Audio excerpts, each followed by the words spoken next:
অবশেষে কলকাতা হাইকোর্টে স্বতঃস্ফূর্ত মামলায় শেখ শাহজাহানের আইনজীবী প্রধান বিচারপতির ডিভিশন বেঞ্চে হাজির হন। নিম্ন আদালতে শেখ শাহজাহান যেসব জামিনের আবেদন জানিয়েছিলেন সেই মামলার যাতে দ্রুত শুনানি হয় সেই ব্যাপারে আর্জি করেছিলেন। তবে প্রধান বিচারপতি স্পষ্টত জানিয়ে দেন যে ওই ব্যক্তির প্রতি আমাদের কোনো সিম্প্যাথি নেই, যার শোনার সোমবার শোনা হবে। আগামী 10 বছর ফাইলপত্র নিয়ে শাহজাহানের আইনজীবীকে রেডি থাকতে বলেছেন। বৃহস্পতিবার শাহজাহানের হয়ে আইনজীবী আদালতে হাজির হন। প্রধান বিচারপতি টি.এস. শিবজ্ঞানামের ডিভিশন বেঞ্চে দৃষ্টি আকর্ষণ করেন। তিনি বলেন, শাহজাহানের 4টে জামিনের আবেদন নিম্ন আদালতে পেন্ডিং রয়েছে। তাকে গ্রেফতার করেছে পুলিশ। ইতিমধ্যেই তার জামিনের আবেদন সংক্রান্ত মামলার দ্রুত শুনানি যাতে হয়, প্রধান বিচারপতির কাছে সেই আর্জি জানান শাহজাহানের আইনজীবী। তবে প্রধান বিচারপতি স্পষ্ট জানান, ওই ব্যক্তির প্রতি আমাদের কোনো সিম্প্যাথি নেই, যা শোনার সোমবার শোনা হবে। শাহজাহানের আইনজীবীর উদ্দেশ্যে প্রধান বিচারপতির মন্তব্য, উনি যা কাজ করেছেন আগামী 10 বছর আপনাকে ব্যস্ত থাকতে হবে, আপনি ধরে রাখুন। এই বিষয়ে শাহজাহানের আইনজীবী কি বলছেন আসুন শোনাই। রাজা ভৌমিক শাহজাহানের আইনজীবীর বক্তব্য শুনবো। 10 দিন চেয়েছিল পিসি, সেটা 14 দিন চেয়েছিল পিসি, সেটা 10 দিন আলা হয়েছে। এটা যে 9 নেজার 9 আর নেজার 8-এ সোন আরেস্টের পেয়ার ছিল, সেটা আলা হয়েছে।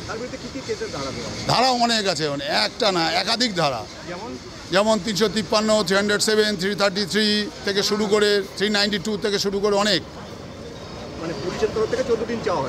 চাওয়া হয়েছিল, সেটা 10 দিন আলা হয়েছে। আর নেজার 8-এ সোন আরেস্টের পেয়ার ছিল, সেটা আলা হয়েছে। আজকে দুটো কেস, নেজার 8 আর নেজার 9। ইডির 9 আর 8টা ছিল পুলিশ সুমোটো করেছিল, যেটা ম্যাক্সিমাম নন ভেলেবল।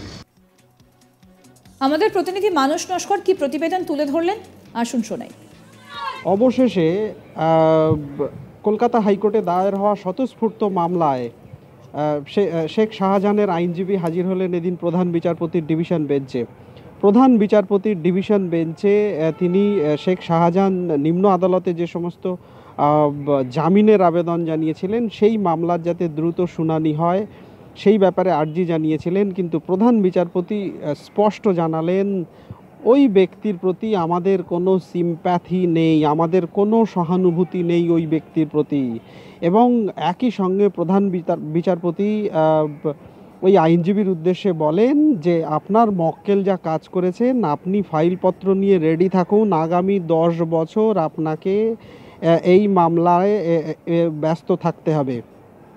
আপনি আগামী 10 বছর ফাইলপত্র নিয়ে রেডি থাকুন এবং আমাদের ওই ব্যক্তির প্রতি কোনো সিম্প্যাথি নেই। ফলে আমরা আজই এই মামলা দ্রুত শুনানির আছে বলে একেবারেই মনে করছি না। সোমবার দিন এই স্বতঃস্ফূর্ত মামলার শুনানি আছে, সেই দিন আপনি হাজির থাকবেন, সেই দিন আপনার যা বক্তব্য শোনা হবে। ওই আইনজীবী এদিন আদালতে হাজির হতেই প্রধান বিচারপতি বেশ চমকিত, মানে বেশ চমকের সঙ্গে বলেন, আরে আপনি তার মানে আপনার মক্কেল তার মানে কোথায় আছে আপনি জানেন? তখন আইনজীবী জানান, না, তিনি আমাদের কাছে যা তিনি আজ সকালে বা আজ ভোরের দিকেই তাকে পুলিশ গ্রেপ্তার করেছে, কিন্তু তার নিম্ন আদালতে একাধিক জামিন সংক্রান্ত মামলা শুনানি না হয়ে পড়ে রয়েছে, পেন্ডিং রয়েছে। সেই মামলার যদি দ্রুত শুনানির নির্দেশ দেন প্রধান বিচারপতি, সেই আর্জি জানিয়েছিলেন। কিন্তু প্রধান বিচারপতি সঙ্গে সঙ্গে ওই আইনজীবীর আর্জি খারিজ করে দেন এবং মামলা দ্রুত শুনানির আবেদনও গ্রহণ করেননি। একই সঙ্গে প্রধান বিচারপতি তীব্র কটাক্ষ করে বলেন, আপনি ফাইলপত্র নিয়ে রেডি থাকুন, আগামী 10 বছর আপনাকে, আপনার মক্কেল যা কাজ করেছে, আগামী 10 বছর আপনাকে ব্যস্ত থাকতে হবে তার জন্যে।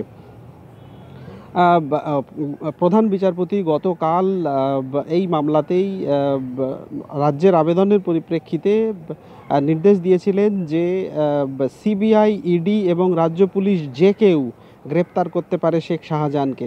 আগে তিনি নির্দেশ দিয়েছিলেন রাজ্য পুলিশকে, কিন্তু রাজ্যের তরফে প্রধান বিচারপতির ডিভিশন বেঞ্চে আর্জি জানানো হয়েছিল যে এই মামলার তদন্তের ওপর স্থগিতাদেশ দিয়ে রেখেছে প্রধান বিচারপতির বেঞ্চ। সেক্ষেত্রে যে মামলায় তদন্তের ওপরই স্থগিতাদেশ, সেই মামলায় কাউকে গ্রেপ্তার করা কি করে সম্ভব? প্রধান বিচারপতি ফের গতকাল স্পষ্ট জানান যে তদন্তে স্থগিতাদেশ থাকতে পারে, কিন্তু তাকে গ্রেপ্তারের উপরে কোনো নিষেধাজ্ঞা নেই। আদালত পরিষ্কার জানাচ্ছে যে একজন রাজনৈতিক নেতার বক্তব্যের পরিপ্রেক্ষিতে কোথাও একটা অস্পষ্টতা তৈরি হয়েছিল, কিন্তু সেই অস্পষ্টতার কোনো জায়গা নেই। আমরা সেটাই পরিষ্কার জানিয়েছিলাম নির্দেশে। সেই জায়গাটাই ক্ল্যারিফাই করা হয়েছিল যে তার এই মামলায় তদন্তে স্থগিতাদেশ থাকতে পারে, কিন্তু তাকে গ্রেপ্তারের ওপর কোনো স্থগিতাদেশ নেই। এবং একই সঙ্গে প্রধান বিচারপতি গতকাল নির্দেশে সিবিআই, ইডি এই দুই সংস্থাকেও নির্দেশ দিয়েছিলেন, তারাও চাইলে তারাও গ্রেপ্তার করতে পারবে শেখ শাহজাহানকে।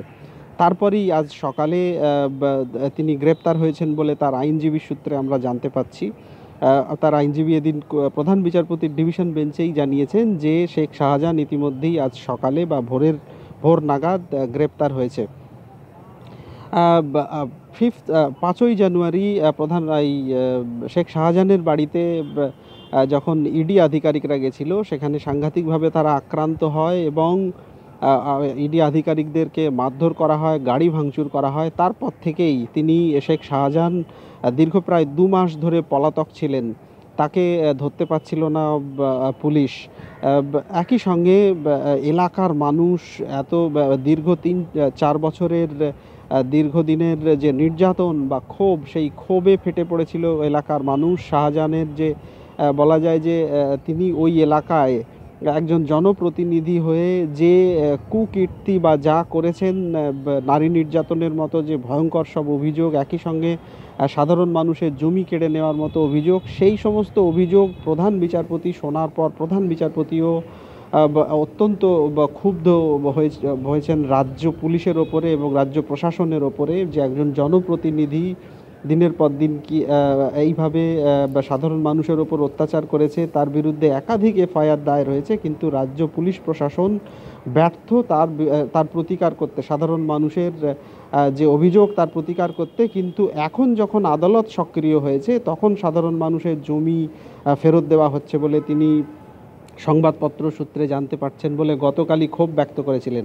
একই সঙ্গে প্রায় 2 মাস ধরে এই ব্যক্তি পলাতক, সেই নিয়েও প্রধান বিচারপতি ক্ষোভ ব্যক্ত করেন এবং পুলিশ প্রশাসন, রাজ্য পুলিশ প্রশাসনের ব্যর্থতাকে তিনি কোথাও ব্যর্থতার দিকে অঙ্গুলি নির্দেশ করেন।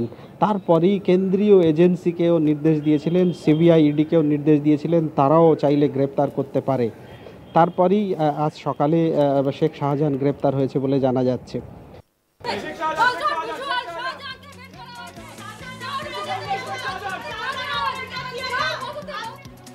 এ বিষয়ে আরো আপডেট পেতে দেখতে থাকুন আজ তাক বাংলার ইউটিউব চ্যানেল, সাবস্ক্রাইব করুন, নোটিফিকেশন পেতে বেল বাটন অপশন প্রেস করুন।